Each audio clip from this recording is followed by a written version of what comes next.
everyone, please stand for the flag.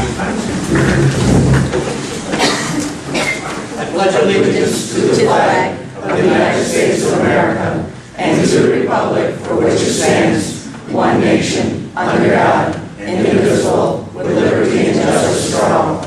Would you please remain standing while we observe a moment of silence for our troops that are serving in harm's way?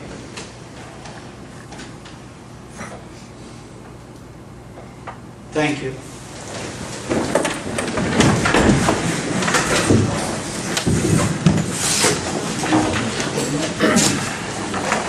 I'd like to welcome everyone this evening and to point out the fire exits, 2 in the back of the room and 1 up to the front. And I'd also like to ask everyone at this time to please turn off your cell phones. And when you do address those in attendance, please make sure that you use the microphone. I'd like to make a motion at this time that all actions taken tonight are type 2 actions under the New York State Environmental Quality Review Act, unless otherwise determined. Second. Mr. Jennings. Yes. Miss Simbrano. Yes? Mr. Corl. Yes. And Miss Boyke. Yes. Number 3 on the agenda this evening is the approval of the town board minutes from our September meeting. Is that a motion? That is a motion. Second? Mr. Jennings. Yes. Miss Simbrano. Yes? Mr. Corl. Yes. Miss Boyke. Yes. At this time, before we begin tonight's meeting, I want to announce that a discussion concerning the police department is not on the agenda. I'm told that flyers were passed out to residents along with emails, texts, and so on and so forth. And you were all invited to attend tonight's meeting. I don't know who passed out the flyers, but unfortunately, they were misinformed about the agenda. We are still awaiting information from the county concerning the cost of a possible merger with the sheriffs. When we receive that information, it will be shared with the public. I can assure you that there will be open, and I'm sure it will be a lengthy discussion on the subject. I will also assure you that everyone who wants to merge will be heard. I can say, speaking for myself, I am not prepared to ask the residents to abolish our police department without a viable and sensible alternative, if in fact one exists. The safety of our residents is my ultimate concern. Therefore, I'm asking all of you to be patient as we move through this process. It is not a process that should be rushed for just no logical reason. When we receive further information, we will provide you with plenty of notice and an opportunity to be heard. I thank all of you for understanding.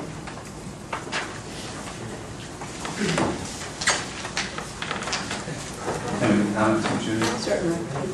At the, just briefly, just to follow up, thank you, Supervisor.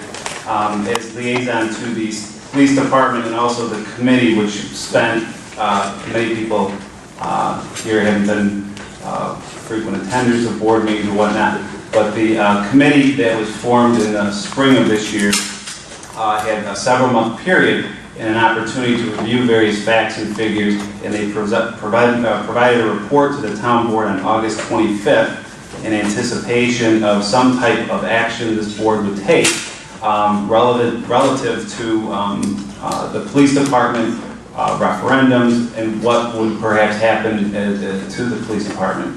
This issue has been going on now since February, March, give or take or so a month. And I think it's important that we continue to push forward and bring some type of closure to this issue for the residents, for community safety, and most of all for the police force that serves within our community.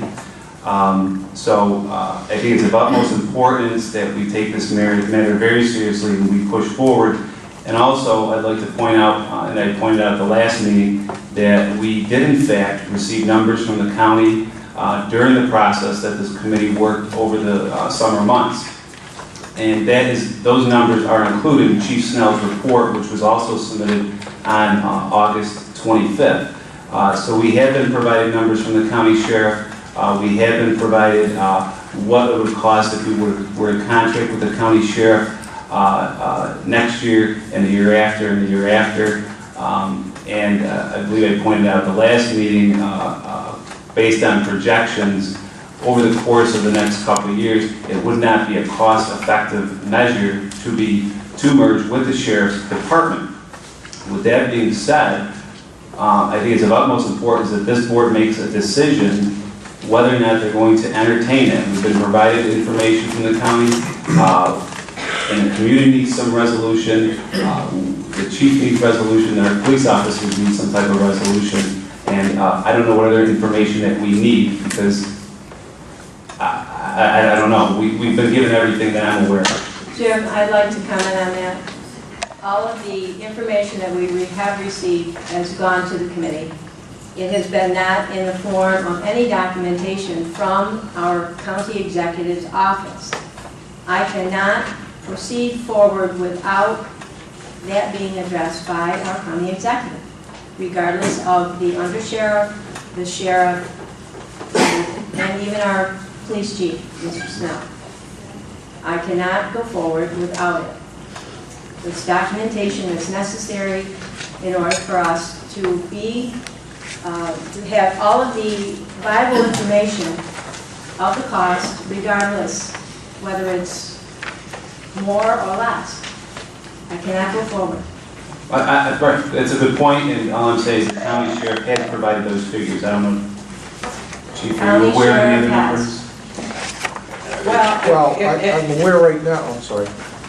I just wanted to say that, the numbers may have come from the sheriff's department, but it's not the sheriff's department that actually determined their budget. It is the county legislature, that determines the budget. So, in fairness to Supervisor Boyke's statement, this is what she is referring to. We saw the numbers from Sheriff and Warren Darby, but those can't be considered final numbers. I mean, there was a statement made that those numbers were vetted. Well, they're not vetted until they're passed by the county legislature, until we get an idea from them. My only comment was I attended the county legislature meeting today where the sheriff presented his budget, and there were a lot of issues and concerns about the cost for the Clay contract. And I believe that once that's resolved, that's when you'll receive your information from the county executive. And that's correct, and that's why we have to wait, because there are concerns and they are having a major problem with their budget at the county level. So we cannot, with good conscience, go forward. Right, currently they have a 9% administrative fee, which the county sheriff has imposed, and that's per the Clay contract, I believe. Well, the 9% administrative fee was imposed by the county legislature when they approved and vetted their Clay contract. The 5% is what the county is saying to the legislature that they can reduce it to. The sheriff is saying no, so that's where they stand right now. It's a stalemate. And the legislature is going to have to make a decision which one they're going to accept. And the sheriff is in disagreement with the lower amount, is that correct? Yes, at this moment he is, as of this afternoon, yeah. Okay, very good. It's just important to keep the issue moving. That is my intention, but I'm not rushing into this until we have all the facts on the table, regardless. I'm not going to put the safety and service in jeopardy of the town. Thank you. We'll move on. Number 4 is the department head input. Tracy? Yes, I would just like to announce that I have a copy of the 2011 tentative budget that was presented to my office. It is on file in the town clerk's office for public view. Thank you. At that time, we need to set 2 public hearings, workshops in regards to our budget, and they are being scheduled for October 6th at 4 o'clock and October 20th at 4 o'clock. It's Wednesdays? It's the Wednesdays. Yes, here. Yes, here at the town hall. Anything else, Tracy? Oh, yeah, I know. I do have one thing.